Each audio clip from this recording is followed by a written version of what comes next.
First rank Raju. ಏನ್ ರಿಲ್ಯಾಕ್ಸ್ಮೆಂಟ್ ಅಪ್ಪ, ದೇವ್ರ ಮಜಾನ ಎಲ್ಲೆಲ್ಲೋ ಇಟ್ಟಿರ್ತಾನೆ. ಫಸ್ಟ್ ರ್ಯಾಂಕು ಸೆಕೆಂಡ್ ರ್ಯಾಂಕು ಏನ್ರು ಆಟ ಆಡ್ತಾ ಇದ್ದೀರಾ? ಕಾಣಿಸ್ತಾ ಇಲ್ವಾ? ಇದು ಚೆಸ್ಸು. ಇದನ್ನ ಆಡಿದ್ರೆ logical thinking, analytical thinking improve ಆಗುತ್ತೆ ಅಂತ ಪ್ರಿನ್ಸಿಪಲ್ ಹೇಳಿದ್ದಾರೆ. ನಮಗೆ ಗೊತ್ತೇ ಇರ್ಲಿಲ್ಲ. ಲೇ ಎಲ್ಲೋ ನಿನ್ ರಾಜ? ಹೌದು, ನನ್ ರಾಜನ ಅವನ್ ರಾಣಿಯಿಂದ ಹೊಡೆದಾಕ್ಬಿಟ್ಟ. ಹೌದಾ? ಏಯ್ ಇವನ್ ರಾಜ ಎಲ್ಲೋ? ನಾನ್ ಬಿಟ್ಬಿಡ್ತೀನ?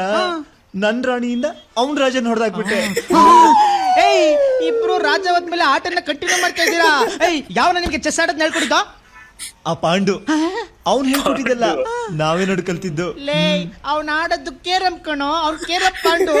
ಲೇ ಕೇರಂ ಅಲ್ಲಿ ಬೇಕಾದ್ರೆ ರಾಣಿ ಹೋದ್ಮೇಲೆ ಮಿಕ್ಕಿರಪ್ಪನೆಲ್ಲ ಹಾಕೋಬಹುದು ಕಣೋ, ಆದ್ರೆ ಚೆಸ್ ಅಲ್ಲಿ ರಾಜನೇ ಹೋದ್ಮೇಲೆ ಆಟನ ಸ್ಟಾಪ್ ಮಾಡ್ಬೇಕು. ಏನ್ ಮಕ್ಕ ನೋಡ್ತಾ ಇದ್ದೀರಾ? ಆಟಾಡ್ರು ಎಷ್ಟು ಹೇಳಿದ್ರು ನಿಮ್ ಮಾತು ಏನಾದ್ರು ವಿಶ್ವನಾಥ್ ಅವ್ರು ನೋಡ್ಬಿಟ್ರೆ ಅವ್ರ ಆಟ ಆಡೋದನ್ನೇ ಮರ್ತು ಬಿಡ್ತಾರೆ.